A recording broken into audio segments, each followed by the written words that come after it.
దేవాతి దేవుని యొక్క గొప్ప ఘనమైన నామం మీకందరికీ ఈ ఉదయకాల సమయంలో శుభాభివందనములు తెలియజేసుకుంటున్నా. ఈ ఉదయకాల సమయం మీకు అందరికీ కూడా శుభంలో కలుగును కాక.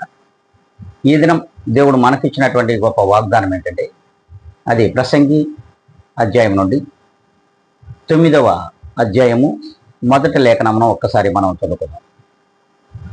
నీతిమంతులను జ్ఞానులను వారి క్రియలను దేవుని వశములో ఉన్నవి. దేవుడు స్పష్టంగా మనతోని నిశ్చయముగా మాట్లాడుతున్నాడు.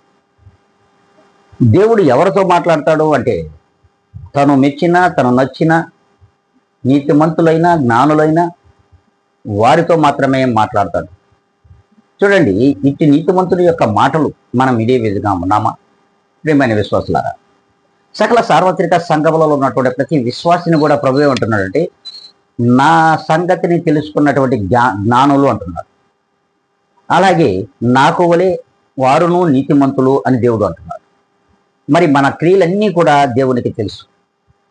మరి ఈ దినం నుండి నీతిమంతుల కోవలో ఉన్నామా, జ్ఞానుల వాళ్ళ కోవలో ఉన్నామా? మన క్రియలన్నీ కూడా దేవునికి తెలిసే విధంగా ఉన్నాయా లేదనేది మీ అందరూ కూడా ఆత్మ పరిశీలన చేసుకుని, అట్టి దేవునికి మాదిరికరంగా మనం ఈ దినం నుండి జీవించగలిగినట్లయితే ఖచ్చితంగా దేవుని యొక్క ఆశీర్వాదములను మనం పొందుకున్న వారిగా ఉంటాం.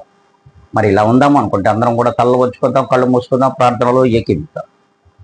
పరిశుద్ధుడా, ప్రేమ కలిగిన మా తండ్రి, కృపా కనికరములు కలిగిన దేవ, మీకు వందనములు, కృతజ్ఞతలు తెలుసుకోండి. ఈ ఉదయకాల సమయంలో ఇచ్చిన ఈ గొప్ప వాగ్దానం వీక్షించుతున్న ప్రతి ఒక్కరిలో ఫలింపు చేయమని బ్రతిమలాడుకుంటూ, ఇదిగోనైనా నన్ను నేనుగా అతి మిక్కిలిగా తగ్గించుకోండి. ప్రభువైన యేసు క్రీస్తు నామమును బట్టి అడిగి వేడుకొని ప్రార్థిస్తున్నాను మా తండ్రి.